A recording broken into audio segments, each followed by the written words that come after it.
السلام عليكم ورحمة الله وبركاته، ازيكم حبايبي عاملين ايه؟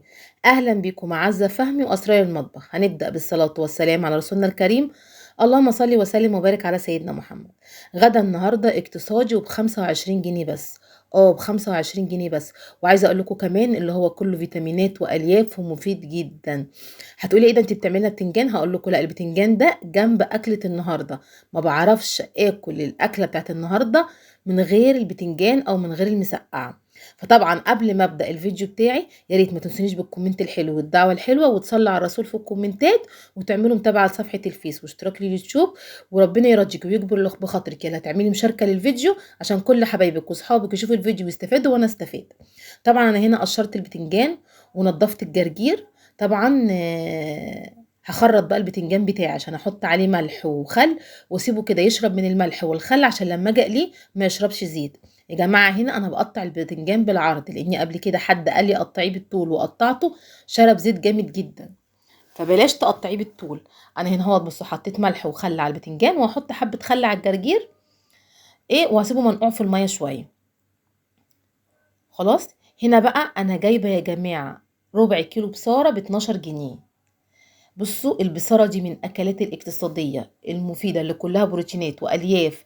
من الأكلات اللي بصوا الحرشة جدا اللي ملهاش حل. أنا سبت البصارة تستوي على النار.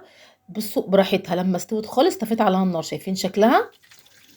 جبت طاسة تانية هنا حطيت فيها زيت وابتدي بقى اقلي البتنجان بتاعي.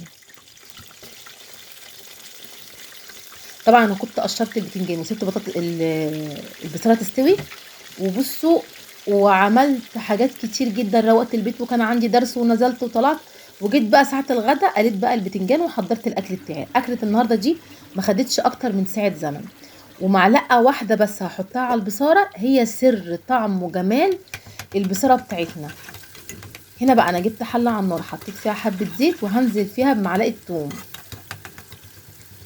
هقلبها كده واخلي التومة بتاعتي تصفر كده تاخد اللون الذهبي. اول ما تاخد اللون الذهبي هتشها بالخل على طول. يا سلام بقى على ريحه طشه الخل دي فظيعه. بعد كده هنزل عليها بكيس من الطماطم واحط عليها حبه ملح وحبه كمون وحبه كزبره ناشفه. واسيبها بقى تتسبك كده وانا بقلي البتنجان.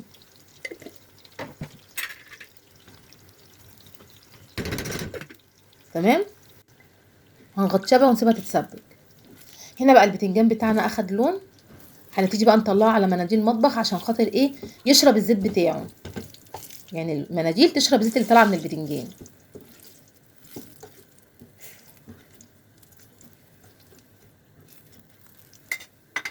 هنكمل بقى قليه البتنجان بتاعنا. عايزه اقول لكم اكله النهارده جباره حرشه جدا. هتحطي الاكل والعيش وهتقعدي تاكلي هتنسي نفسك خالص.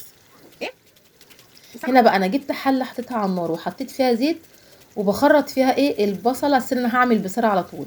نسيت اللي انا قبل ما بعمل البصاره بعمل البصله اللي انا بحطها فوق وش البصاره. البصله المحرمشه المقرمشه اللي بتدي طعم للبصاره خطير. فانا هخرط البصلتين بتوعي دولت اللي انا بعملهم دول. وهحط المفروض انا بخرط بصلايه واحده بس. هسيبها تصفر وبعد كده هطلعها احمر البصلايه اللي هحطها فوق الوش. بصوا البصاره اهي ضربتها في الخلاط. عندك هاند بلندر بتضربيها بيها في الحله في الخلاط، بس انا بطلعها في الخلاط لاني بغسل الحله وبقلي فيها البصلايه اللي هحطها فوق الوش وبعد كده بقلي البصلايه بتاعت البصاره. هنا بقى لما افتكرت ان انا المفروض ان انا بحط البصله بقلي البصله اللي فوق الوش. جبت البصل خرطته جوليان، يعني خرطته كبير مش بخرطه صغير، بتحمريه زي الكشري بالظبط. طبعا احنا بنعشق البصل اللي فوق البصاره، ما نعرفش ناكل البصاره من غير البصل اللي فوق ده. بجيب البصلايه بشقها كده 2 من النص واقطعها كده على طول كبير قطع كبيره. تمام. يعني انا قبل ما بقلل البصاره او بعمل البصاره بحط في الزيت بتاعها بعمل البصله دي، وفي الزيت دوت بعمل البصاره عشان ما لخبطكمش. هنا بقى هفرط البصل كله من بعضه وهحط عليه دقيق ونشا زي ما بتعملي بصله الكشري بالظبط. وهقلبهم في بعضيهم كده واحطهم على النار، يعني معلقتين دقيق ومعلقه نشا بالظبط، مش اكتر من كده. لما تحسي ان البصل بتاعك كله كده اتغلف بالدقيق، هقلب كده من فوق لتحت ومن تحت لفوق. هنا بقى انا نشلت البصله اللي انا كنت بقليها في الاول، لاني مش هعمل البصله دلوقتي، بعمل الاول البصله ديت. تمام، انتوا معايا ولا توعدتوه مني؟ بقلي البصله الاول في الزيت اللي هي بتاعت وش البصاره، وبعد ما احمرها وانشلها بروح مقليه بصله البصاره. هنا بقى كنت مخرطه فلفل، قلت ايه احمره بعد ما قليت البتنجان. حمرت الفلفل بتاعي.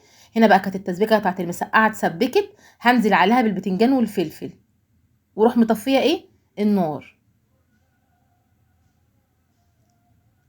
هنقلب بقى البصله دي، اول ما تاخد لون ذهبي بنطلعها على مناديل مطبخ برضو.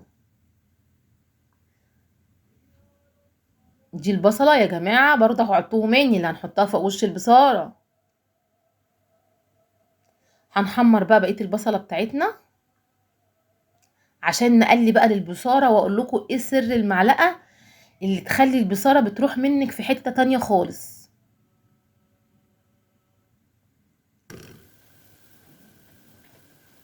خلاص انا هنا بقى كده حمرت البصل بتاعي.